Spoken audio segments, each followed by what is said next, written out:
경남 브리핑입니다.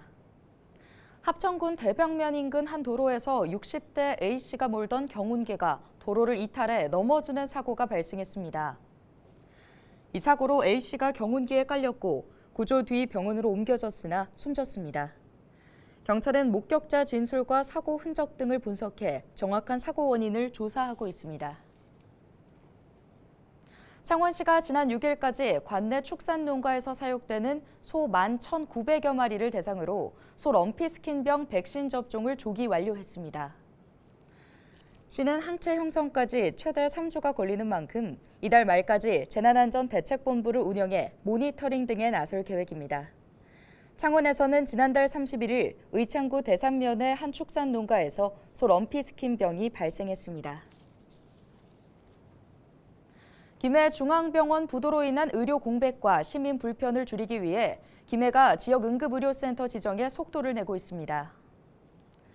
김해시는 김해보건병원을 지역 응급의료센터로 지정하기 위한 작업이 추진 중으로 사업계획서 제출과 서류 심사, 시설 공사를 동시에 진행하고 있다고 밝혔습니다. 시설 공사는 다음 달 중순쯤 완료될 예정으로 경남도에서 지정받으면 내년 1월부터 센터가 운영됩니다. 우리나라에서 일하는 외국인, 주민일까요, 아닐까요? 법무부 출입국 통계월보에 따르면 2023년 9월 기준 체류 외국인이 251만 명을 넘어섰습니다. 코로나 전 국내 체류 외국인이 252만 명이었던 점을 고려하면 이는 역대 최대 규모인데요. 체감이 되시나요? 우리나라 전체 인구의 4.8%가 외국인이라는 겁니다. 우리나라 외국인의 비중이 늘면서 그들의 역할도 점점 더 커지고 있습니다. 올해 7월 해양수산부가 발표한 자료를 보면 지난해 말 기준 우리나라 선원은 외국인이 거의 절반을 차지했고 대다수가 인도네시아인이었다고 하는데요. 인도네시아 사람 없이는 우리나라 어업이 굴러가지 못한다는 우스갯소리까지 나오고 있습니다.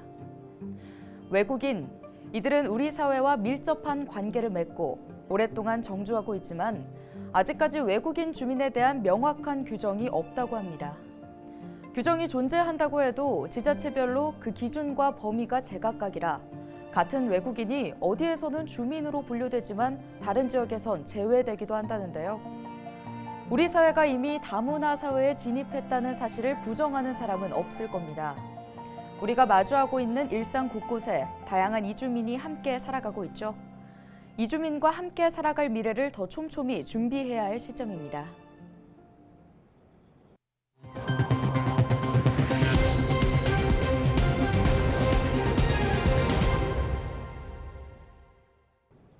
김해시를 대표할 새로운 상징물이 확정됐습니다.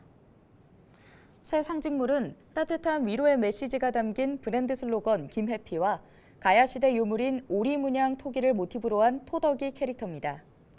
김해 상징물이 변경된 건 2003년 이후 20여 년 만으로 전문가 자문과 시민 선호도 조사 등을 통해 최종 선정됐습니다.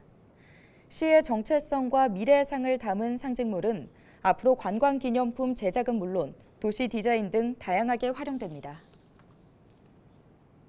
창원에 거주하는 청년들에게 제공하는 다양한 지원 사업의 만족도가 높은 것으로 나타났습니다.